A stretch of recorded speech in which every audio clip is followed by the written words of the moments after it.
Hi, it's Firebird here. As some of you may know, I'm a traditional figurative artist and part-time gamer. I mostly play Rust because I've found a server that marries these two passions together. In Rust, the potential for creativity is only limited by imagination. You're able to build, do electronics, farm, and yes, create art. The server that I'm on is called Art of Rust, and it has a lovely community of very creative people. It's rare that we as artists are able to regularly get together and support one another. And the fact that this is such a lively community and active server makes it special. So I'm going to walk you through my base and chat about my artwork. My hope is to give you a bit of insight into my art, why I focus on painting nudes, and share a bit of my responses people have to my artwork. So this art here is I painted it, or at least I created it a good couple of years ago. This is called, or the technique is called acrylic pouring, and I used to teach this for a couple of years. So this is a reminder to me of my history, which is, it's always nice to remember where you've come from. So this is in real life created artwork. It's done with charcoals and watercolor ink. And in Rust, you're actually able to import the artwork or photographs or whatever it is that you want to from outside the game into the game, which is a really fun and lovely opportunity to see your artwork big and in a gallery style format where you can curate your artwork and your gallery to however you would like it. This particular series, I was, wanting to do both male and figure forms. It's always good to get a balance and know how to draw and paint and depict both of them. So it was a lot of fun for me, especially with the watercolor technique. You're able to get very nice textures in the background and something that is very spontaneous that you can't always get with oil paintings. But okay, so enough of that. So in Rust, we can actually paint. There's a UI. So this artwork, or a painting UI. So this artwork is painted within Rust. And what is really nice about Rust is that it's very beginner friendly. There's like a limited amount of brushes that one can choose from. You can obviously then change the size of the brush, change the spacing between to get different techniques in that, and then change also the opacity of the brush as well. You can then obviously, choose whichever colors you want to mix up, and it's really really very very user friendly and fun to do. So what is nice for me is that it's a step away from the serious art that I've been creating in real life, and it gives me the opportunity to do fan art and some less sort of serious stuff. This I just really wanted to play around with lighting and the textured of sort of a misty kind of evening, and I don't feel, I suppose, brave enough to do that with oils. But it's also there's more pressure when you're doing traditional painting that you've got to be more serious. I mean, for instance, this duck here is one of the first paintings that I created in Rust, and I had so much fun. And it was just for me to get used to the UI, how to work the brushes, and that. And I mean, yeah, it's really not something that I would paint in real life. This also is just another sort of fun kind of a painting that I did, where I was just really experimenting with how to get the metallic feel. Okay, let's go into my actual gallery with all of the paintings that I have done, my nudes that I've done within Rust. So you can see that my influences are heavily coming from the old masters.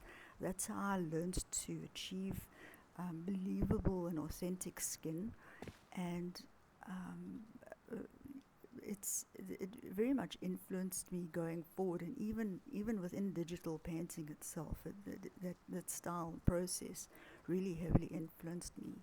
I also I do I try and paint both men and women within digitally as well as traditionally, because I think it is important to know how to draw both. As of the beginning of this year, I started teaching figurative drawing within the studio, and it's been a hell of a lot of fun.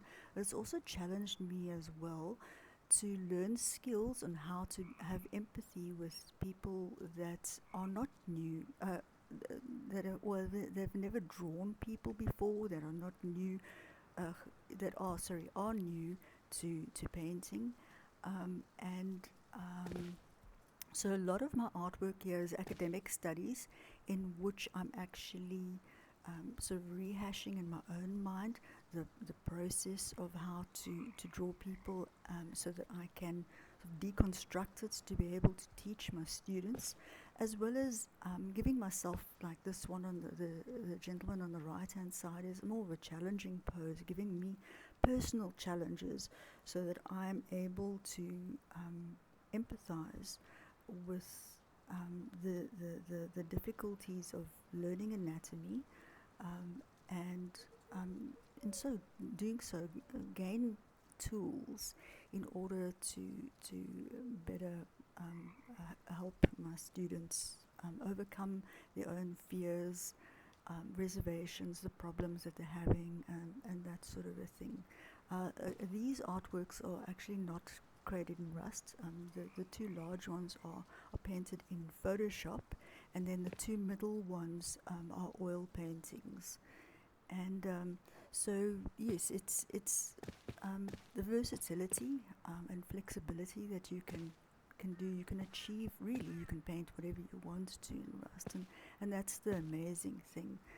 These two, for instance, are more thematic. It's the yin yang, or the male female, and it came about as a result of a conversation that I had a friend with mine last year, where I said, like, but why is the female the one that is mysterious? To me, a female is not mysterious and dark and elusive. To me, the female is well known. I understand the feelings. I know what motivates her, and that.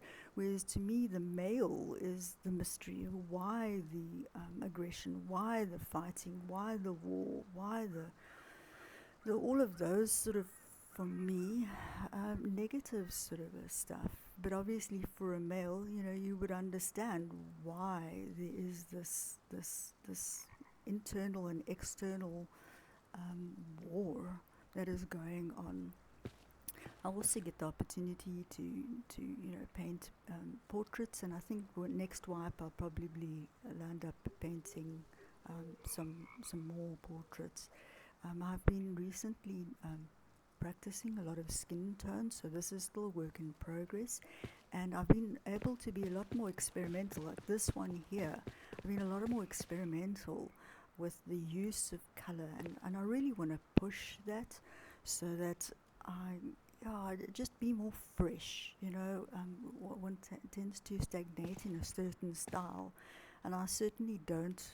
I don't want to have that with my artwork, both digitally and traditionally. Okay, enough of yapping about that. Let me show you the rest of the base, and for those that are not familiar with Rust, the things that you can achieve. So the building, you get each building piece is it's like Lego blocks. Basically, you can assemble whatever you want, and then there is on this particular server that I have, or I'm on, they have what is called the Nature Market, which is a plugin which allows you to place like plants and rocks, and there's a couple of other deployables as well, these chairs which are interactable, which just gives it a lovely, it just adds like extra layers of creativity onto your build. And then there is different DLCs that you can buy as well. to just make your build that much more fun and creative.